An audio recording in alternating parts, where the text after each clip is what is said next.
In the bustling streets of New York City, John Wick is getting ready to unleash his vengeance upon the High Table. He's currently laying low underground, seeking refuge with his ally, the Bowery King. Feeling the need to take the fight to another level, Wick embarks on a journey to Morocco where he eliminates the Elder, who happens to be the big shot sitting above the table. Get ready to dive into the heart-pounding world of John Wick Chapter 4, an electrifying action and neo-noir film that will leave you breathless. Don't keep the cinematic masterpiece to yourself. Spread the word among your loved ones because John Wick Chapter 4 is an absolute must-watch for fans of high-octane action and gripping neo-noir stories.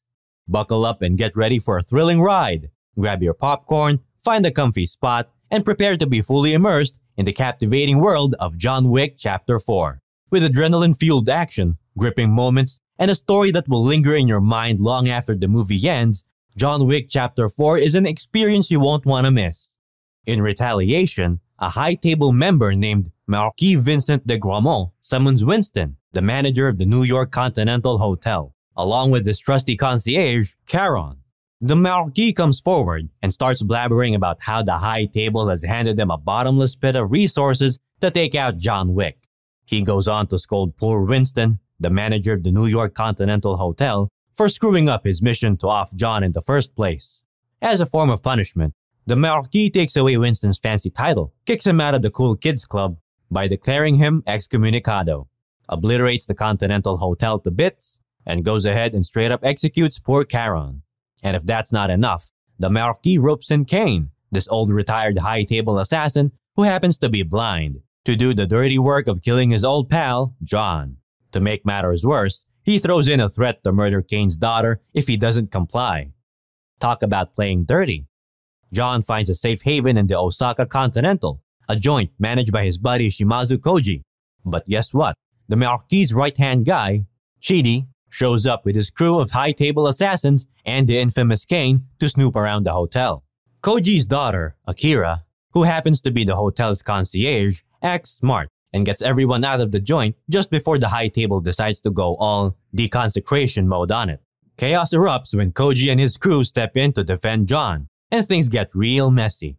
Our man John is a total badass, fighting his way through a horde of heavily armored assassins, making it clear he's not one to mess with.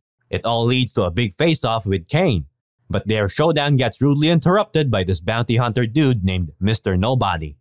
Mr. Nobody isn't satisfied with the reward for killing John, so he decides to lend a helping hand and helps John escape the whole shebang. Despite being injured, Koji keeps going after Kane like a man on a mission, all in the name of John. It's a brutal back and forth, but eventually, Kane, with a heavy heart, ends up taking Koji down. Luckily, he decides to spare Akira, showing a hint of mercy.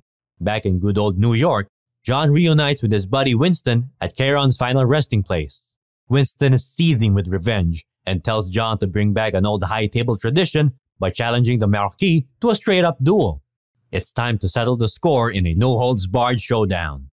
In order to have a shot at freedom from the High Table's clutches, John needs to play by the rules and request a duel on behalf of a crime family. So he heads over to Berlin, where the Rusko-Roma crime syndicate is based. Even though he had cut ties with them in the past, John's adoptive sister, Katya, lays down the conditions for his readmission. He's gotta take out Killa Harkin, the scumbag High Table member who murdered her father. Things get real intense when John confronts Killa at his fancy nightclub. Thankfully, with the help of Kane and Mr. Nobody, a brawl breaks out and they have John's back against Killa's goons. In the end, John manages to put an end to Killa's sorry existence and reclaims his rightful status. Winston takes on the responsibility of delivering John's official challenge to the Marquis. He ain't playing around and puts a condition on the line. If John comes out on top, the New York Continental better be rebuilt ASAP, with Winston back in the manager's seat. In the beautiful city of Paris, John and the Marquis get together to discuss the details of their upcoming duel. They settle on using old-school dueling pistols, and the whole thing is set to go down at sunrise, right by the Sacré-Cœur. To keep things fair, they have the Harbinger, the table's messenger, act as the moderator during their meeting. The Marquis reluctantly chooses Kane to fight in his place. But here's the catch. If either John or Winston doesn't show up on time, they're in for a one-way ticket to the afterlife. The stakes couldn't be higher. Guess who shows up in Paris? The Bowery King himself, bringing along a sweet package for John. A shiny new pistol and a badass ballistic suit. Talk about a friend with benefits. Now, the Marquis has a plan up his sleeve to make sure John doesn't make it to the duel on time. He slaps a whopping $26 million bounty on our hero, hoping to lure assassins like bees to honey. But does that stop John? Nope. He fights off wave after wave of those hired killers as he makes his way towards Sacré-Cœur. The action is intense, folks. Hold on tight, because even Mr. Nobody, the bounty hunter extraordinaire, gets in on the action. But here's the twist. Instead of taking John down, Mr. Nobody actually negotiates with the Marquis to up the bounty to a cool $40 million. Money talks, right? In the midst of their showdown, John jumps in to save Mr. Nobody's adorable dog from Chidi's clutches. This move catches Mr. Nobody off guard, and he's left stunned, deciding to call off his pursuit of John. Looks like John's got a soft spot for furry friends. With some unexpected help from Kane and Mr. Nobody, John puts up a fight against a bunch of assassins, including Chidi. Things get real intense on Rue Feuilletière, but our crew manages to fight them off. Unfortunately, Chidi bites the dust when Mr. Nobody takes him out. Finally, after all that chaos, they reach the summit just in the nick of time for the long-awaited duel. John and Kane go at it, exchanging blows and wounds over 2 intense rounds. But things take a dark turn when Kane lands a severe blow, leaving John in bad shape. It's a nail-biter, folks. The Marquis, all excited and eager, insists on taking over from Kane to finish John off. But Winston, being the smart guy he is, manages to distract the Marquis by calling him out on his big head, revealing a juicy secret.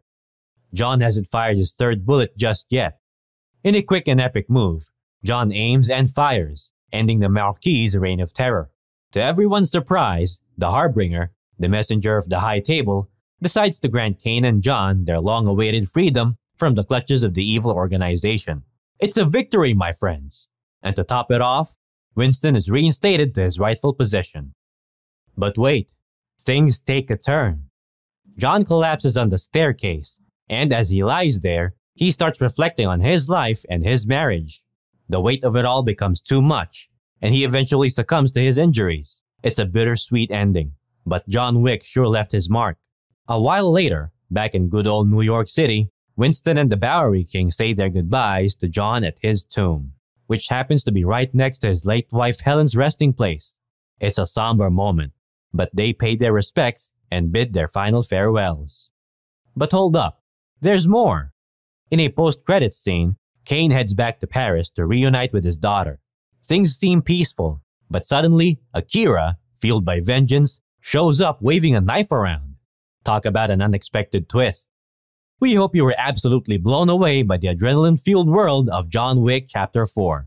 Don't forget to show some love by smashing the thumbs up button and share the excitement with your fellow action and neo-noir movie enthusiasts. Trust us, they won't want to miss this heart-pounding journey that'll keep them at the edge of their seats. Stay tuned for more thrilling updates and engaging discussions about the latest and greatest action and neo-noir films that'll keep your pulse racing. Thanks for joining us on this exhilarating ride, and may John Wick Chapter 4 deliver mind-blowing action sequences and an unforgettable neo-noir story that'll leave you craving for more.